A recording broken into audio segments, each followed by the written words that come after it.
하나님 말씀은 사무엘상 3장 1절과 또 19절과 20절 말씀이 되겠습니다.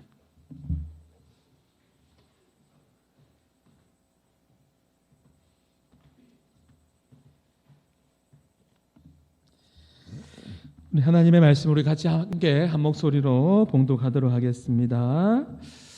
아이 사무엘이 엘리 앞에서 여호와를 섬길 때에는 여호와의 말씀이 희귀하여 이상이 흔히 보이지 않았더라.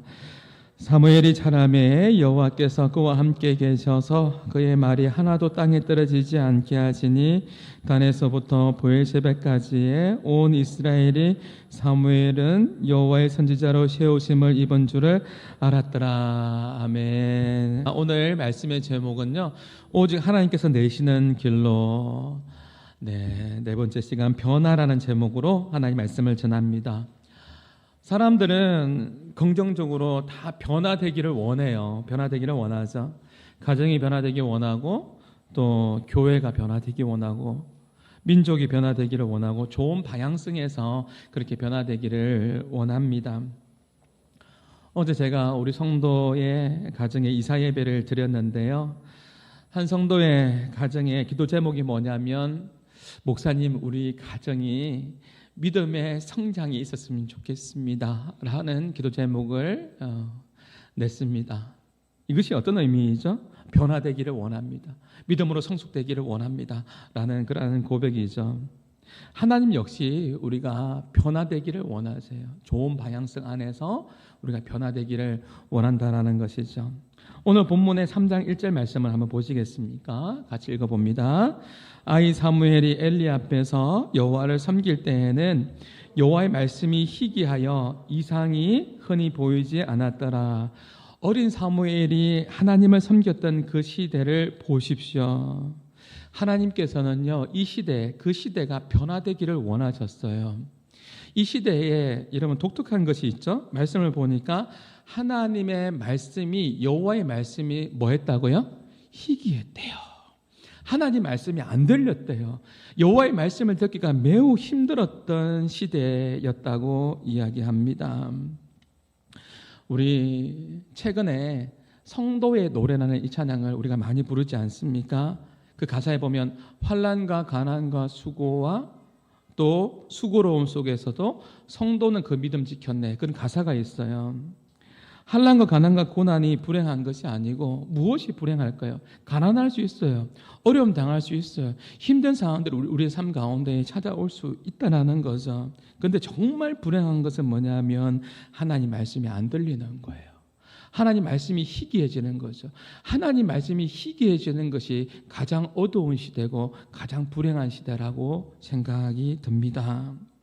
왜냐하면요, 교회에도 마찬가지고 가정에도 개인의 삶에도요, 하나님 말씀이 들리면 살아요. 하나님 말씀이 들리면 이겨낼 수 있어요. 어떤 풍파가 찾아온다 할지라도 하나님 말씀이 들리면 해석할 수가 있다고요. 하나님께서 공급해 주시는 그 힘을 공급받으면 다시 예수의 이름으로 일어나 달려갈 수 있다고요. 제가 언젠가 이야기해드렸잖아요. 진짜 태풍을 만났어요. 우리의 인생을 광야라고 비유하기도 하는데 제가 진짜 태풍을 만나봤습니다. 필리핀 바닷가에 제가 민다나오 섬에서 세부 섬으로 갈 때 배를 타고 갔는데요, 그때 태풍을 만났어요. 큰 배가 전복당할 것 같더라고요. 정말 다 모두가 두려워하고 다 죽는 그 순간이에요. 그 순간에도 하나님 말씀이 생각나더라니까요. 말씀이 생각나니까 내 마음에 평안함이 임해요. 그 말씀이 우리가 잘 아는 말씀이에요. 이사야 41장 10절 말씀 한번 해볼까요? 시작. 예, 그 말씀입니다. 두려워 말라, 내가 너와 함께함이니. 놀라지 말라, 나는 너희 하나님이 됨이라. 내가 너를 굳세게 하리라. 참으로 내가 너를 도와주리라. 의로운 오른손으로 너를 붙들리라. 이 말씀이 생각나더라니까요. 말씀이 생각나면 살아나요. 이겨낼 수 있어요. 여러분 경험해 보셨지 않습니까? 아무리 힘들어도 힘들지 않다는 게 아니에요. 인생이 힘들더라고요. 힘든데 하나님 말씀이 들리면, 공급되면 살 수 있더라는 것이죠. 그 고난의 시간들을 인내할 수 있고 말씀이 공급되니까 그 시간들 속에서 내가 인내할 수 있다는 것이죠. 그러면서 하나님의 기쁜 뜻이 어디 있을까? 하나님의 뜻이 어디 있을까? 여기에 주목하더라는 것이죠. 그러면서 그 시간들이 고난의 시간만이 아니라 그 시간들이 유익될 수 있도록 성령 하나님께서 이끌어 가주시더라는 것이죠. 이스라엘 백성들을 보세요. 40년 동안 광야에서 살았어요. 가도 끝이 없는 모래 사막입니다. 강야입니다. 거기서 하나님께서 만나와 메추라기를 주시잖아요. 이스라엘 백성들이 40년 동안 강야에서 버텨냈습니다. 그리고 40년이 지나고 나니까 놀라운 것은 뭐냐면 40년의 시간이 흐른 이후에 이스라엘 백성들이 영적으로 성숙해졌어요. 성숙해져서 이제 요단이 강을 건너야 되는데 강이 넘실넘실 거리는데도 첨벙 요단강을 건너갈 수 있는 믿음이 생겼습니다. 비록 광야에서 40년을 살았지만 그들에게는 무엇이 있었죠? 하나님의 말씀, 하나님의 말씀이 그들 가운데에 있었던 것이죠. 중요한 것은 우리의 삶의 환경이 어떠하느냐, 그것이 중요한 것이 아니에요. 제발 환경과 상황과 소유와 처지로 자기 자신을 정의하지 말고 낮은 자존감 속에서 힘들어하지 마세요. 우리는 연약하기 때문에 그렇게 될 수도 있어요. 내 환경과 상황과 소유와 처지로 내 자신을 정의하는 것은 아닌 것 같아요. 왜냐하면 그 환경과 상황과 소유라는 것은 늘 변하거든요. 변하는 것 때문에 내 자신의 하나님의 자녀의 이 정체성까지 변해버리면 안 된다는 거죠. 항상 변해요. 건강할 수도 있고 건강이 나쁠 수도 있고 내 소유가 많을 수도 있고 소유가 작을 수도 있는 거예요. 가난할 수도 있고 부유할 수도 있는 거예요. 재정의 풍성함이 있을 수도 있지만 그러나 IMF나 코로나나 이 기간들을 통과하면서 얼마나 힘든 사람이 많이 있습니까? 그래서 제가 늘 강조하지 않습니까? 복이라는 것은 나에게 주어지는 상태가 아니라 복은 관계다. 복은 상태가 아니라 관계다. 하나님을 가까이 함이 내게 복이라고 했습니다. 하나님 그분이 복 자체예요. 그렇기 때문에 복은 상태가 아니라 관계입니다. 어려운 상황 가운데 환경과 상황과 소유로 내 자신을 정의하지 말고 내가 하나님과의 관계를 잘하면 복 대신 하나님께서 나의 삶을 인도해 가신다라는 것을 꼭 기억할 수 있기를 바랍니다. 그래서 우리 가운데에 무엇보다 필요한 것은 다른 그 어떤 것이 아니에요. 하나님의 은혜가 필요한 것이죠. 제가 설교를 준비하면서 이런 생각들을 해봤어요. 오죽하면 제가 이런 생각을 해봤을까요? 제가 사탄이 되면 안 되잖아요. 근데 내가 사탄이면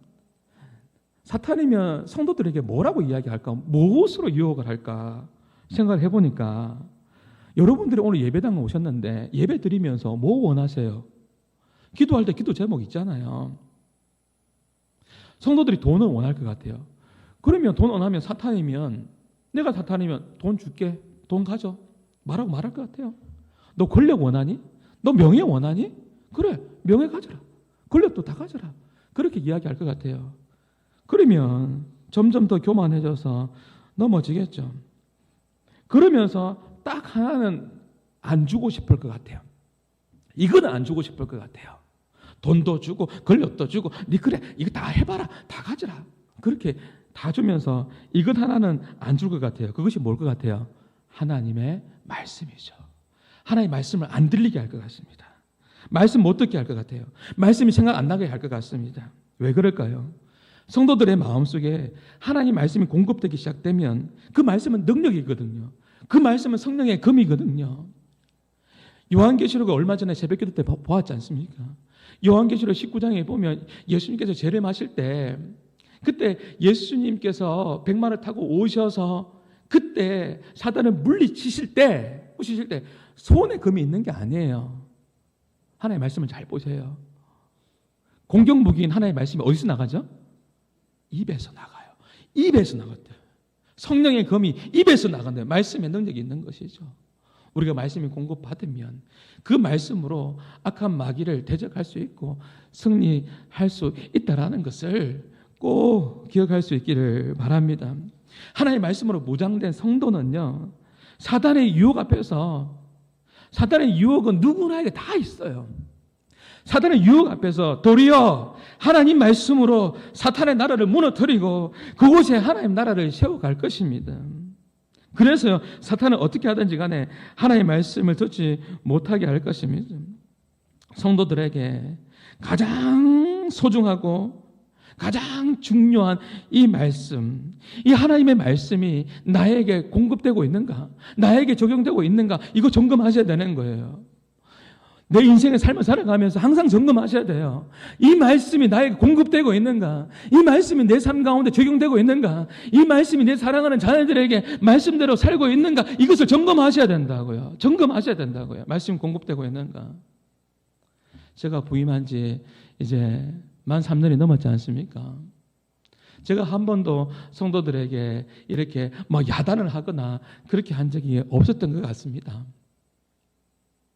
그런데요, 제 마음 가운데 이런 생각이 듭니다. 제가 여러분에게 설교를 하면서 가끔씩 오늘 쭉 보니까 아무도 주무시는 분이 없는 것 같은데요. 어떨 때는 이렇게 자불기도 하고 졸기도 하고 그렇잖아요. 근데 제 마음 가운데 그런 마음이 들더라고요. 얼마나 피곤했으면, 얼마나 힘들었으면, 아니면 불면증이 있나? 아니면 우울증이 있나? 너무나 힘들어서 이렇게 예배당에 온 것도 너무나 감사한데 어쨌든 얼마나 힘들었으면 저렇게 잠을 잘 쉴까 하면서 제가 깨우지 않았어요. 깨우지 않았는데 이제는 설교를 준비하면서 그런 생각이 드는 거예요. 말씀이 공급받아야 사는 거잖아요. 그래서 올해는 이렇게 한번 해볼까 싶은 생각도 듭니다. 여러분이 잠을 졸면은 집사님 일어서세요. 저에 가서 서 계세요. 제가 한 번도 그렇게 안 했지만 그만큼 하나님의 말씀을 들리는 것이, 그만큼 하나님의 말씀을 듣는 것이 너무너무 중요하다는 거예요. 공급받으면 살 수 있거든요. 들리면 살 수 있는 거거든요. 하나님은 우리가 변화되기를 원하세요. 말씀 안에서 변화되기를 원하신다고요. 그래서 이스라엘 백성들에게도 우상 숭배하면서 하나님 마음 아프게 할 때 하나님께서 아모스 선지자를 통해서 놀라운 말씀을 주시죠. 사실 이것은 책망의 말씀이에요. 어떤 말씀이냐면 아모스 8장 11절에 보면 같이 한번 읽어봅니다. 주 여호와의 말씀이니라. 보라 날이 이를지라. 내가 기근을 땅에 보내리니 양식이 없어 주림이 아니며 물이 없어 가람이 아니요 여호와의 말씀을 듣지 못한 기갈이라. 보십시오. 하나님께서 기근을 땅에 보내시겠대요. 코로나 기간 동안에 전 세계에 있잖아요. 기근으로 죽은 인구가 6배나 많았어요. 너무나 마음이 아프죠. 지금 하나님께서 북이스라엘에게 주셨던 말씀인데 이때가 언제인 줄 아세요? 여로보암 2세가 통치할 때입니다. 굉장히 나라가 강성할 때예요. 나라 잘 살 때입니다. 부유할 때입니다. 먹을 것이 많을 때입니다.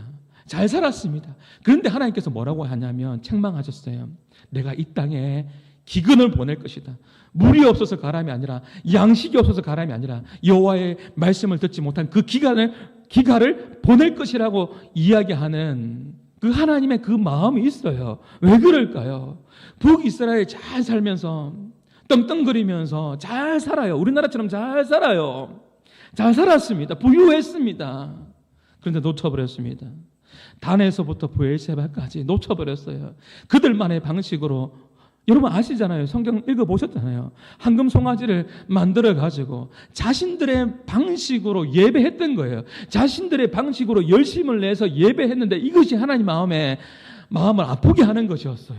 예배 안 한 거 아니었어요. 그런데 우상 숭배하면서 그렇게 예배했다고요. 우상 숭배하면서요. 그래서 하나님께서 말씀하신 거예요. 책망하신 거예요. 여호와의 말씀의 기근을 너희에게 보내줄 것이다라는 거죠. 무엇이 심판입니까? 무엇이 가장 불행한 것이라고요? 하나님의 말씀이 안 들리는 것이 심판이고 하나님의 말씀이 희귀한 것이, 오늘 성경 읽었어요. 1절에 하나님의 말씀이 희귀한 것이, 이것이 심판이고 가장 불행한 거예요. 가난한 것이 불행한 것이 아니고 정치적으로 여러분 혼란한 것이 불행한 것이 아니고, 물론 불행한 거 맞지만 가장 불행한 것은 뭐냐면 하나님의 말씀이 희귀한 시대에 살아가는 사람들, 하나님의 말씀이 안 들리는 것이 가장 불행한 거예요. 목회자에게 있어서 하나님의 말씀이 안 들린다면 그것만큼 불행한 목회자가 어디에 있어요? 그렇지 않나요? 정치인들 가운데 여러분 정치를 하는데 하나님의 말씀이 희귀해요. 하나님의 말씀이 안 들려요. 문의로만 크리스찬이라고 이야기해요. 자기가 크리스찬이라고 이야기하는데 차별금지법 반대.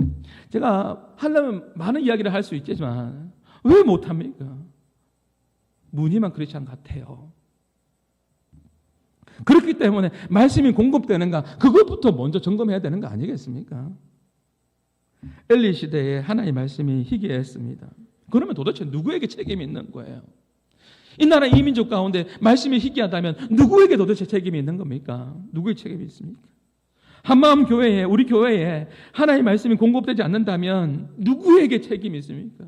말씀이 제대로 공급되지 않으면 누구에게 책임이 있습니까? 여러분 눈빛을 보니까 그런 눈빛으로 보지 마세요. 목사님에게 책임이 있습니다. 말씀이 공급되지 않으면 1차적인 책임은 목사에게 있는 게 아니라 바로 나 자신에게 있습니다. 나에게 있는 거죠. 왜냐하면 우리가 생명의 말씀을 가까이 하고 갈급해 하고 사모한다면 하나님께서는 반드시 말씀하시는 하나님이시기 때문에 그렇습니다. 내가 말씀을 사모하고 갈급하면 반드시 하나님께서 말씀해 주세요. 물론 우리 교회에 말씀이 들리지 않는다면 생각해 봤어요.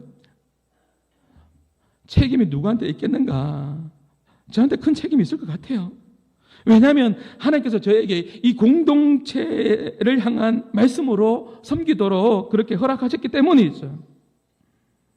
여러분 보십시오. 사무엘 어린 시절에 하나님 말씀이 우리가 방금 읽었던 대로 말씀이 여호와의 말씀이 희귀하였더라. 그때 엘리가 제사장이었어요. 그럼 엘리는 뭐 하고 있어요 지금? 2절과 3절 말씀 한번 읽어볼까요? 한번 봅시다. 엘리의 눈이 시작. 엘리의 눈이 점점 어두워져 가서 잘 보이지 못하는 그때에 그가 자기 처소에 누웠고 하나님의 등불은 아직 꺼지지 아니하였으며 사무엘은 하나님에게 있는 여호와의 젖 안에 누웠더니 사무엘상 4장 15절에 보면 이때 엘리의 나이가 얼마인지 몇 세인지 알 수가 있는데 나이가 어떻게 됩니까? 98세. 98세가 되어서 점점 눈이 어두워지는 것은 정상적인 거예요. 당연한 거예요. 98세에 눈이 어두워지는 건 당연한 거예요. 그런데 오늘 본문의 문맥을 쭉 한번 살펴보십시오. 나중에 제가 또 설명도 하겠지만 오늘 집에 가셔서 이 사무엘상의 말씀을 한번 읽어보시라고요. 엘리가 어떤 사람인지. 육신의 눈만 어두워진 게 아니에요. 문제는 뭐냐면 육신의 눈은 어두워질 수가 있는데 영적인 눈이, 영적인 시력이 점점 더 어두워졌다는 것이 문제입니다. 지난주 어노잉팅 예배 때, 금요 예배 때에 다니엘 말씀 보셨지 않습니까? 다니엘과 엘리가 너무나 비교되잖아요. 다니엘도 90이 넘었어요. 엘리도 90이 넘었어요. 너무너무 비교가 돼요. 90이 넘은 그 나이에도 다니엘은 민족을 향한 마음을 가지고 21일 동안 금식하면서 기도하는 다니엘의 모습을 볼 수가 있어요. 그런데 엘리는 어떻게 해야 돼요? 제사장인데요. 영적인 책임을 가지고 있는 이 제사장이 점점 더 영적으로 어두워져 갔네요. 이것이 안타까운 것이죠. 저는 하나님께 기도할 때 이런 기도해요. 하나님 점점 더 형통케 해주시고 점점 더 우리 한마음의 모든 교우와 일터와 모든 가정에 또 자녀들에게 점점 더 잘되는 회복되어지는 은혜를 허락하여 주시옵소서. 점점 더 잘되는 것은 은혜잖아요. 그런데 시간이 가면 갈수록 육신의 시력이 쇠퇴해가는데 엘리는 영적으로도 점점 더 그렇게 어두운 길로 가게 되네요. 육신의 시력은 어차피 여러분 약해질 겁니다. 사실 저도요 오늘 이렇게 눈 뜨고 있지만 여러분들이 사실 흐릿하게 보여요. 저도 서재실에서 말씀 준비할 때는 제가 돋보기 씁니다. 돋보기로 이렇게 저도 이렇게 말씀을 보는데요. 돋보기 보면 잘 보입니다. 신세계가 열리는 것 같아요. 어차피 육신의 눈은 그렇게 약해질지 모르겠지만 사랑하는 성도 여러분, 저와 여러분의 영적인 시력이 날로 좋아지기를 주님의 이름으로 축복합니다. 영적인 안목이 여러분 무너지면 안 돼요. 영적인 안목이 점점 더 밝아져야 되는 것이죠. 그런데 엘리는 점점 어두워졌습니다. 이것이 비극인 것이죠. 가난한 것이 비극이 아니라고 했습니다. 하나님 말씀이 안 들리는 것이 비극입니다. 내 환경과 상황과 소유와 처지로 여러분 내 힘든 것이 비극이 아니고 그 상황 속에서도 내가 하나님 말씀이 안 들린다면 그것이 비극입니다. 내가 형통합니다. 사업이 잘 됩니다. 잘 되고 있습니다. 그것이 형통한 것이 아니라 하나님 말씀이 안 들리는 것이 희귀한 것이 비극인 것입니다. 여러분 잘 알고 있는 엘리의 두 아들이 누구죠? 홈니와 비느하스입니다. 홈니와 비느하스 어떻게 하면 좋을까요? 이 엘리가 홈니와 비느하스에게 너무너무 간대했습니다. 사랑한다라는 그 마음 때문에 이 홈니와 비느하스에게 너무너무 간대했어요. 혼내지 못했어요. 이들이 어떻게 했죠? 제사장인데 너무너무 나쁜 짓을 많이 했습니다. 홈니가 비느하스가 말이죠. 제사장으로서 탐심으로 좋은 것을 먼저 취하고 그리고 바치던 재물을 도둑질하고 그뿐만 아니었죠. 자신의 권력으로 성전의 제사드리러 온 그 여인들을 범했습니다. 간음했습니다. 그랬던 자가 홈니와 비느하스입니다. 제사장으로서 완전히 다 무너져 버렸습니다. 돈과 여자와 권력에 다 무너져 버렸습니다. 여러분에게 책 한 권 추천합니다. 리차드 포스트가 쓴 책 가운데 돈, 여자, 권력 있지 않습니까? 꼭 한번 읽어보십시오. 이 시대의 제사장으로서 부름받은 우리가 어떻게 살아가야 될지를 우리가 알 수 있을 겁니다. 다 무너져 버렸습니다. 다 무너져 버렸습니다. 그런데 엘리는요, 알고도 몰랐던 게 아니에요. 홈니와 비느하스가 어떻게 살았는지 몰랐던 게 아니에요. 알면서도 모른 척 했습니다.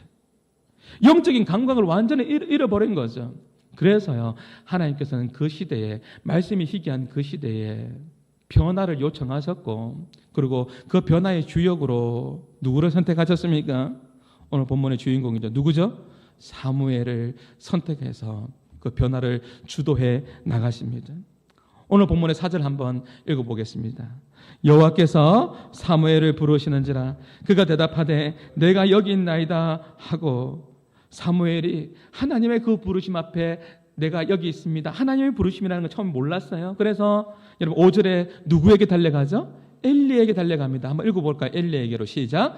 엘리에게로 달려가서 이르되 당신이 나를 부르셨기로 내가 여기 있나이다 하니 그가 이르되 나는 부르지 아니하였으니 다시 누우라 하는지라. 그가 가서 누웠더니 엘리가 영적으로 민감하지 못했어요. 그래서 사무엘은 다시 가서 누웠습니다. 이것이 두 번이나 반복되는 것이죠.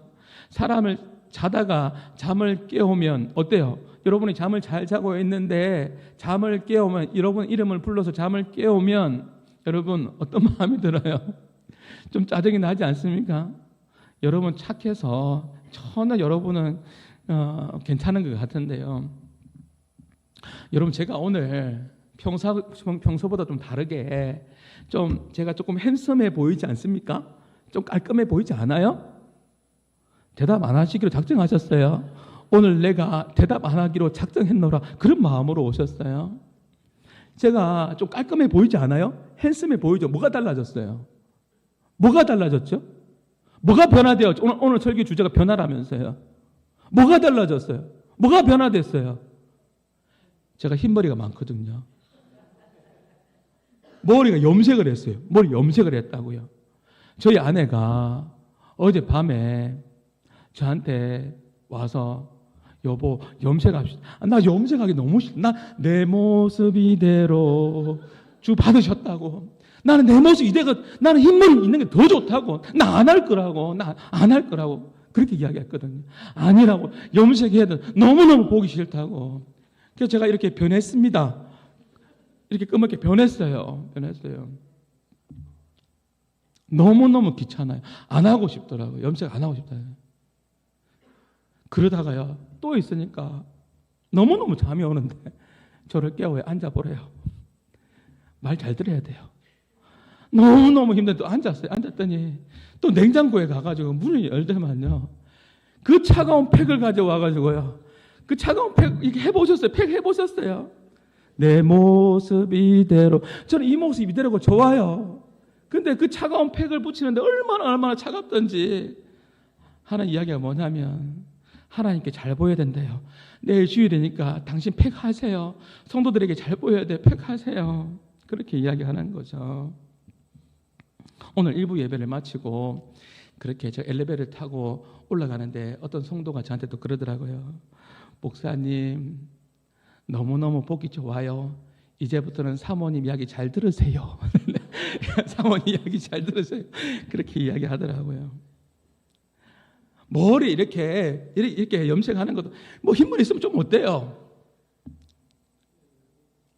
그리고 뭐 팩 한다고 해서 뭐 그렇게 뭐 잘 보이. 그런데요, 사무엘은요 얼마나 귀찮을까요? 자고 있는데 그렇게 3번씩이나 깨워서 사무엘아 사무엘아 이렇게 이야기하는 것을. 그래서 엘리에게 그냥 달려간 게 아니에요. 이 사무엘의 자세를 보면 달려갔어요. 그의 모습이 얼마나 참, 그의 태도를 보면은 그의 삶을 알 수가 있는 거잖아요. 달려갔어요. 3번 달려갔을 때 그제서야 엘리가 깨닫고 이야기해 주는 거죠. 하나님께서 부르시나 보다. 들으면 그때는 주여 말씀하여 주옵소서. 주님이 종이 듣기를 원합니다. 그렇게 이야기하라고 그렇게 이야기해 주죠. 그래서요 그렇게 응답했습니다. 그 말씀이 여러분 10절의 말씀인데요. 우리 10절의 말씀 한번 보시겠습니까? 여호와께서 시작. 여호와께서 임하여 서서 전과 같이 사무엘아 사무엘아 부르시는지라. 사무엘이 이르되 말씀하옵소서 주의 종이 듣겠나이다 하니. 여기 보면 이제 서서라는 말이 붙여졌습니다. 여호와 하나님께서 사무엘 곁에 서셨어요. 여러분 상상해 보세요. 사무엘아 사무엘아 불렀습니다. 그리고 이제는 깨달아서 사무엘이 이야기한 거예요. 예, 주님 말씀하여 주옵소서. 주님 종이 듣겠습니다 라고 그렇게 이야기했더니 이제는 여호와께서 곁에 서서 있었습니다. 이 모습을 보고 상상해 보다는 거예요. 자신의 이름을 부르고 사무엘이라 사무엘이라 그 이름을 부르고 눈을 떴는데 여호와 하나님께서 곁에 서 있는 것을 보았다고 생각해 보세요. 얼마나 두렵고 얼마나 놀랐을까요? 여러분의 이름을 성구야 성구는 제 이름이고요. 여러분의 이름을 하나님께서 불러주시는데 눈을 떴어요. 눈을 떠보니까 하나님께서 함께 계시네요. 얼마나 놀랐을까요? 그리고 난 이후에 하나님께서 사무엘을 부르시고 난 이후에 처음으로 해주셨던 말씀이 있는데 그 말씀이 뭔지 아세요? 오늘 시간 관계상 다 살펴볼 수는 없지만 11절부터 14절 말씀까지예요. 그런데 그 말씀이 참 두려운 말씀이에요. 말씀이 희귀한 그 시대에 하나님께서 변화를 요청한다고 했죠. 그러면서 사무엘을 부르신 거예요. 그리고 사무엘을 부르신 그 이유를 하나님께서 말씀해 주시는데 그 중에서 13절과 14절만 한번 보십시다. 13절에 보면 이렇게 하나님께서 사무엘에게 이야기해 준 거예요. 한번 읽어보겠습니다. 내가 그의 집을 영원토록 심판하겠다고 그에게 말한 것은 그가 아는 죄악 때문이니 이는 자기 아들들이 저주를 자청하되 금하지 아니하였음이니라. 무슨 말씀인지 아시겠죠? 엘리가 자기 홈리와 비나하스가 어떻게 행동했는지 알았습니다. 어떤 죄를 지었는지 알았습니다. 그런데 엘리가 어떻게 했다고요? 금하지 아니했다는 것이죠. 그러므로 하나님의 말씀이 계속 이어집니다. 그러므로 14절 시작. 그러므로 내가 엘리의 집에 대하여 명시하기를 엘리 집의 죄악은 재물이나 예불로나 영원히 속죄함을 받지 못하리라 하였노라 하였더라. 무서운 말씀이죠. 우리는 이 말씀 가운데에 우리 부모의 역할도 한 번 더 생각해 보게 됩니다. 이에 15절에 엘리가 어떻게 또 이 말씀 앞에서 사무엘이 어떻게 반응합니까? 15절의 말씀 여러분의 성경책 앞에 나와 있네. 한번 읽어보겠습니다. 사무엘이 아침까지 누웠다가 여호와의 집에 문을 열었으나 그 이상을 엘리에게 알게 하기를 뭐 했다고요? 두려워하느니. 사무엘이 아침까지 일어나기가 너무너무 두려운 거예요. 두려운 말씀을 받은 거지 않습니까? 왜 두려워요? 무서운 심판의 메시지였기 때문에 그렇습니다. 이것을 다 설명하는 것이 98세가 되는 엘리 할아버지에게 이것을 설명하는 것이 10살밖에 되지 않았던 이 사무엘에게 있어서는 얼마나 부담스러운 것이었을까요?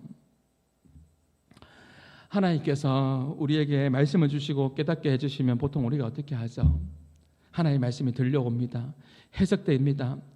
그 말씀대로 순종합니다. 순종했을 때 하나님 주시는 그 은혜가 있어요. 그러면 우리는 어떻게 해요?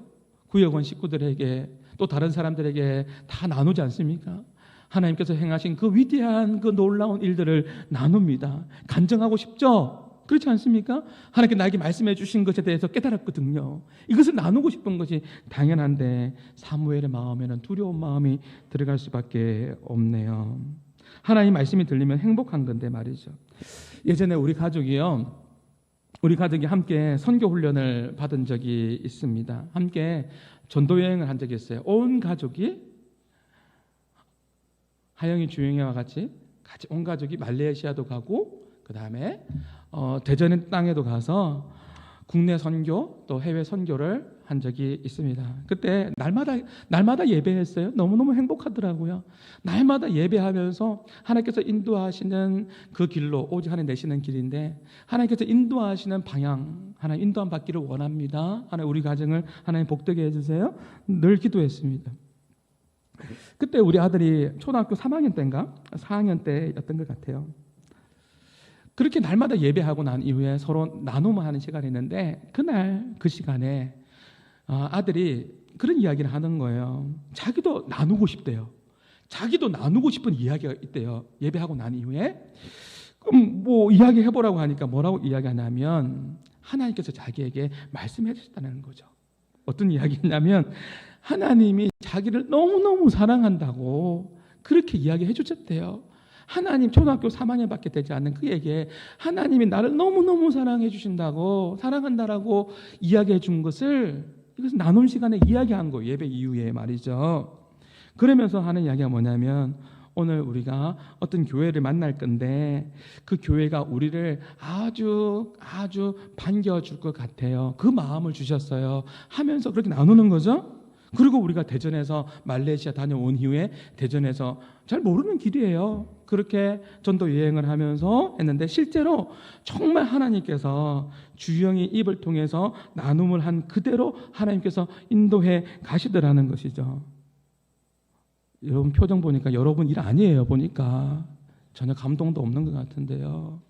나를 사랑하시고 하나님 주신 그 마음대로 나누었는데, 하나님께서 그렇게 좋은 만남들과 또 좋은 교회와 목사님과 교제하며 그런 우리를 숙식을 제공해주며 그런 시간들을 보낼 수 있도록 하나님께서 허락해 주시더라는 것이죠. 지금 하나님께서 변화가 필요해서 사무엘에게 말씀하고 있는 겁니다. 말씀이 희귀한 그 시대 가운데에 홈리와 비느하스와 엘리가 무너질 때, 그때 하나님께서는 사무엘을 부르고 있는 것이죠. 두려운 그 시간에 엘리가 먼저 찾았어요. 사무엘에게 98세 되는 엘리가 사무엘에게 10살밖에 되지 않은 사무엘에게 이야기했어요. 뭐라고요? 하나님께서 말씀하신 것을 하나도 숨김없이 나에게 이야기해달라. 하나도 숨김없이 이야기해달라고 그렇게 이야기했습니다. 이것이 쉬운 것이 아닙니다. 여러분 생각해 보십시오. 좋은 내용이 아니에요. 그렇지 않습니까? 엘리의 집안의 심판의 이야기입니다. 우리가 직장 생활해도, 우리가 상사에게 어떤 것을 보고를 할 때도, 여러분 좋은 내용이 아닌 것을 보고하는 것은 굉장히 힘든 것입니다. 있는 그대로 이야기하는 것은 굉장히 힘든 것입니다. 그렇지 않습니까? 조금 줄이기도 하고 말 안 하기도 하고 조금 이렇게 좀 가볍게 이야기도 하고 그렇게 이야기하고 싶은 마음이 들겠죠. 그런데 10살밖에 되지 않은 이 사무엘이 쫓겨날 그 두려움도 감수하면서 하나님 말씀을 그대로 숨김없이 하나도 가감없이 그대로 엘리에게 전했다는 것이죠. 이 의미는 사무엘이 하나님 말씀대로 그렇게 순종하며 나갔다는 것입니다. 그렇게 순종했더니 순종의 결과로 사무엘에게 하나님께서 엄청난 복을 주시는데, 그 복이 뭐냐면 우리가 읽었던 본문의 내용이에요. 19절과 20절이 있는 거예요. 그렇게 순종했더니, 두려워하지 않고, 사람을 두려워하지 않고 그 말씀 앞에 순종했더니 하나님께 주시는 복이에요. 19절과 20절이죠. 한번 읽어볼까요? 사무엘이 자라매, 시작. 사무엘이 자라매 여호와께서 그와 함께 계셔서 그의 말이 하나도 땅에 떨어지지 않게 하시니 단에서부터 브엘셰바까지의 온 이스라엘이 사무엘은 여호와의 선지자로 세우심을 입은 줄을 알았더라. 여기 보세요. 하나님께서 함께 하셨어요. 사무엘상 3장 1절에는요 어떻게 시작됐죠? 하나님의 말씀이 희귀했어요. 이렇게 시작되었는데 이제 사무엘 3장을 마무리할 때는 어떻게 마치게 되죠? 하나님의 말씀이 희귀한 것이 아니라 하나님의 말씀이 하나님께서 함께 하셔서 하나도 땅에 떨어지지 않게 된대요. 너무나 놀랍지 않습니까? 말씀이 땅에 떨어지지 않는데요. 엄청난 변화가 일어났어요. 말씀이 희귀해지는 게 아니라 말씀이 하나도 땅에 떨어지지가 않아요. 변화가 일어난 것이죠. 무엇이 변했습니까? 말씀을 맡았던 엘리와 홈리와 비느하스의 이 제사장의 가정에서 이제는 말씀을 맡은 자가 사무엘로 변화되니까 말씀이 희귀한 시대가 아니라 이 말씀이 하나도 땅에 떨어지지 않는 시대가 되었습니다. 얼마나 감사해요. 변화된 것이죠. 뭐가 변했어요? 사람이 변했습니다. 엘리 가문에서 사무엘에게로 사람이 바뀔 뿐인데 하나님의 말씀이 하나도 땅에 떨어지지 않는다라는 거죠. 여기서부터 단에서 브엘세바까지라는 것은 잘 알고 있어요. 이스라엘 최북단이 단이에요. 최남단이 브엘세바예요. 온 저녁에 하나님의 말씀으로 함께 해주시겠다라는 것이죠. 이러한 놀라운 은혜가 우리 한마음교회에 또 가득가득하게 풍성하게 넘치기를 주님의 이름으로 축복합니다. 하나도 땅에 떨어지지 않는 말씀의 그 놀라운 그 은혜 말하는 거예요. 우리는 왕같은 제사장으로 부름을 받았습니다. 신학시대에. 그런 목사님, 엘리와 홈리와 비느하스만 제사장이고 사무엘만 그런 거 아니에요? 아니요. 신학시대 살아가는 우리는 왕같은 제사장으로 베드로전서 2장 10절에 부름받은 사람입니다. 그러면 우리가 적용해야 되죠. 그러면 우리는 어떻게 살아가야 될까요? 우리가 어떻게 살아가야 될까요? 사실 교회가 사는 비결은요, 이것밖에 없는 것 같아요. 하나님께서는 그 시대마다 하나님의 사람들을 통해서 하나님의 일들을 이루어 가셨거든요. 기도의 대가인 이엠 바운주가 그런 이야기했어요. 사람들은 프로그램을 찾지만 하나님은 기도하는 사람, 하나님은 하나님의 사람들을 찾는다고 이야기했습니다. 하나님은 기도하는 사람, 하나님의 사람을 통해서 하나님의 역사를 이루어 가셨거든요. 저와 여러분이 하나님께서 쓰실 수 있는 사무엘처럼 주님 말씀해 주십시오. 주님 듣기를 원합니다. 그런 사람이 되었으면 좋겠습니다. 주님께서 말씀하셨을 때 그때 중심으로 회개할 것이 있으면 회개하고 변화되는 것, 하나님의 말씀을 맡은 자답게 그렇게 살아내는 것, 왕같은 제사장으로 살아내는 것, 그것이 바로 거룩한 것이고 그것이 바로 교회가 살아나는 비결이라는 것이죠. 그래서요, 저와 여러분이 하나님의 말씀이 임하는 사람으로 사무엘처럼 주여 말씀하옵소서, 주의 종이 듣겠습니다라고 그렇게 믿음으로 반응하는 사람이 되었으면 좋겠습니다. 믿음으로 반응하면 분명하게, 믿음으로 반응하기만 하면 분명히 교회는 변화될 것입니다. 우리가 믿음으로 반응하기만 하면 여러분의 가정이 변화될 것입니다. 믿음으로 반응하기만 하면 우리의 자녀들이 변하게 되게 될 줄 믿습니다. 말씀을 마치겠습니다. 저와 여러분의 가정에 하나님의 말씀이 여러분 희귀하지 않기를 바랍니다. 이게 굉장히 무서운 말씀이에요. 말씀이 들리지 않는 것처럼 불행한 것이 없어요. 다시 이야기하지만 가난한 게 불행한 게 아니에요. 내 환경이 어려운 게 불행한 게 아니에요. 어쩌면 형통한 게 더 위험한 걸 수도 있어요. 하나님 말씀이 안 들리거든요. 교만해질 수 있는 아주 유리한 조건일 수 있거든요. 저는요, 우리 교회가 하나님의 말씀으로, 하나님의 은혜로 풍성한 교회가 되기를 소망해 봅니다. 한마음교회 성도들에게, 우리 교회 성도들에게 말씀이 희귀하지 않기를 바랍니다. 하나님의 말씀인 성경을 부지런히 연구하고 하나님의 말씀 부지런히 연구하고 그 말씀을 바르게 전하고 바르게 그 말씀을 해석하고 그 말씀대로 우리 모두가 순종해서 살아갈 때 사람들은요, 세상은 우리를, 교회를 다시 보기 시작하게 될 줄 믿습니다. 다시 보기 시작할 겁니다. 지금 바라보는 시각들이 굉장히 왜곡되어 있어요. 왜 그럴까요? 우리가 변화되면 돼요. 우리가 말씀 앞에 믿음으로 거룩하게 살면 돼요. 우리가 변화되면 세상은 우리를 바라보는 시각이 다시 달라지게 될 줄 믿습니다. 달라질 거예요. 이렇게 주옥 같은 말씀을 전해도 아멘이 없네요. 그렇지 않나요? 아멘 좀 하이소. 제가 경상도 사람입니다. 제가 흥분하면 이렇게 사투리 씁니다. 아멘 좀 하이소. 아멘 좀 하이소.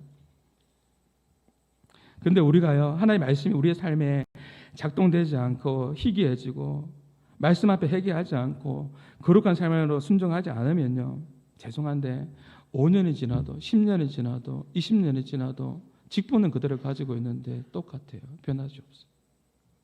미래가 희망이 없어요. 그런데 사무엘과 같이 그래서 우리가 사무엘과 같이 주님 말씀해 주십시오. 변화되기 원합니다. 이런 고백이 있어야 되는 거예요.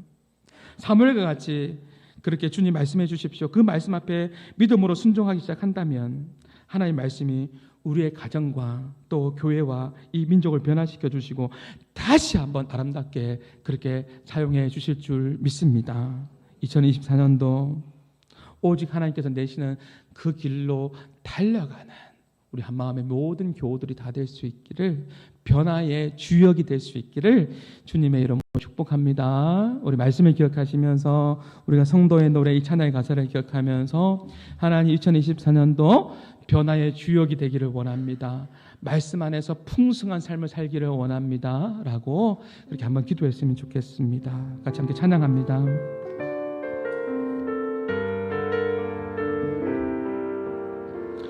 환난 가난과 고난, 환난 가난과 고난, 수고로움 속에도 성도는 그 믿음을 지켰네. 주를 섬기는 일에, 주를 섬기는 일에 자신을 다 드리며 진리의 말씀과 성령으로 그 길을 다시 한번 더요. 환난과 가난과 고난, 환난과 가난과 고난, 수고로움 속 성도입니다. 우리는 성도입니다. 믿음을 지켰네. 주를 섬기는 일에, 주를 섬기는 일에 자신을 다 드리며 진리의 말씀과 성령으로 그 길을 걸었네. 그리스도 안에서, 그리스도 안에서 새롭게 하시고 그리스도로 인하여 자유케 되었네. 그렇습니다. 주님, 우리는 무명하나 유명한 자요.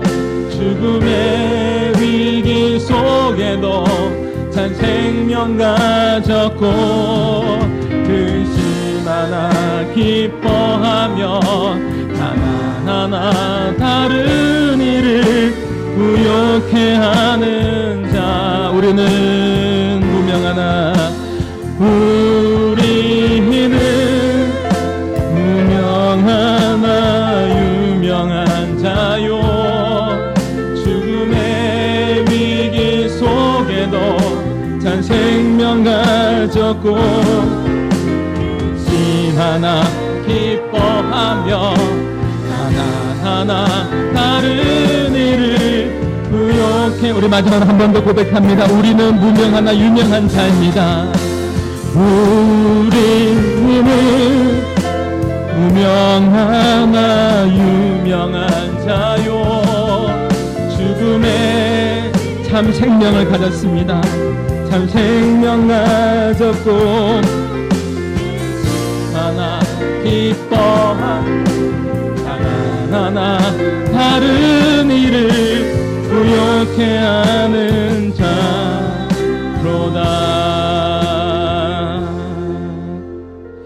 여러분 힘을 내십시오. 2024년도에 오직 하나님께서 내시는 그 길로 여러분 달려갈 수 있기를 바랍니다. 하나님께서는요, 우리가 변화되기를 원하세요.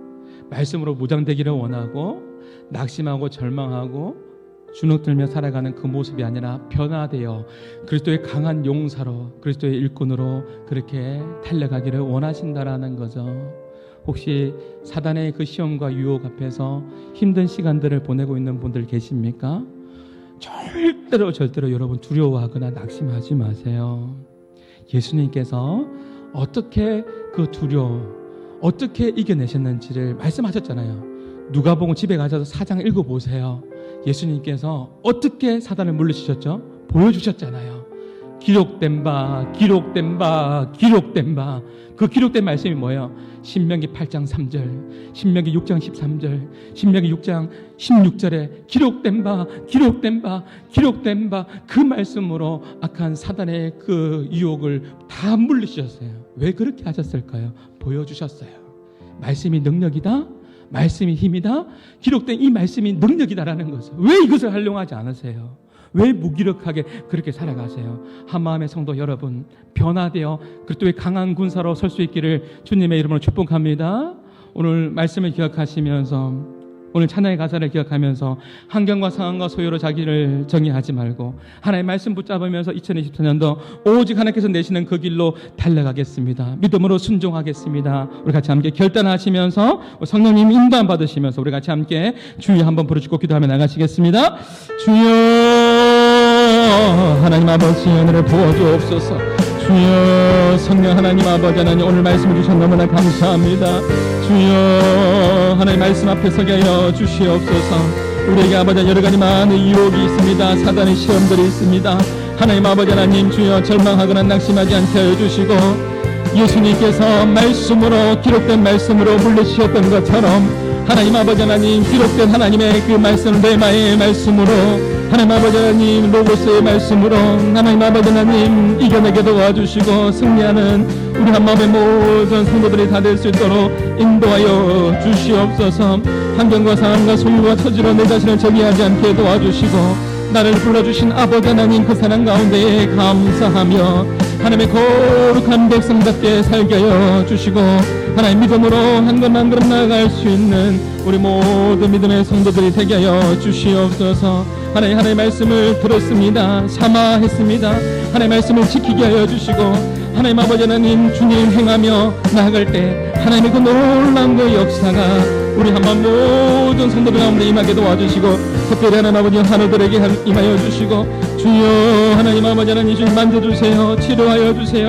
능력의 손으로 임하여 주옵소서. 주님, 주께서 주시는 그 은혜가 넘쳐날 수 있도록 인도하여 주시옵소서. 하나님 아버지 감사합니다. 우리 한마음의 모든 식구들이 이제 예배를 마치고 또 한동안 또 세상으로 나갑니다. 절대로 낙심하거나 절망하지 않게 해주시고, 사단의 시험과 유혹 앞에서 넘어지지 않게 해주시고, 예수님께서 기록된 말씀으로, 누가복음 4장에 나와 있는 이 말씀으로, 또 구약에 예언된 그 말씀을 인용하면서 사단을 물리쳤던 것처럼 우리 역시 갈보리 십자가에서 이미 승리하신 예수 그리스도를 붙잡고 하나님 말씀으로 모든 시험들과 또 우리를 유혹하는 모든 사단의 그 유혹 앞에 승리하는, 말씀으로 이겨내는 한마음의 모든 성도들이 되게 하여 주시옵소서. 특별히 하나님 아버지, 오늘 예배당에 나올 때 여러 가지 또 생각들을 가지고 나오고 기도 제목들을 가지고 나온 당신의 사랑하는 백성들이 있습니다. 하나님, 주님께서 기억하여 주시고 이 하나하나 기도의 이 모든 제목들이 주님 안에서 응답되어지게 해주시고 해결되어지게 하여 주시옵소서. 특별히 우리 한마음의 한호들을 기억하여 주시고 치료의 강선을 바라여 주시고 여호와 라파 되신 하나님께서 능력의 하나님으로 임하여 주시옵소서. 그렇게 역사하실 하나님을 찬양합니다. 감사합니다. 축복합니다. 이제는 우리 주 예수 그리스도의 은혜와 하나님의 사랑과 성령님의 교통하심이 말씀으로 변화되기를 갈망하며 하나님의 말씀 앞에 순종하기로 결단하는 모든 믿음의 백성들 머리 위에 이제로부터 영원토록 항상 함께 있을지어다. 아멘. 하나님 도와주십시오.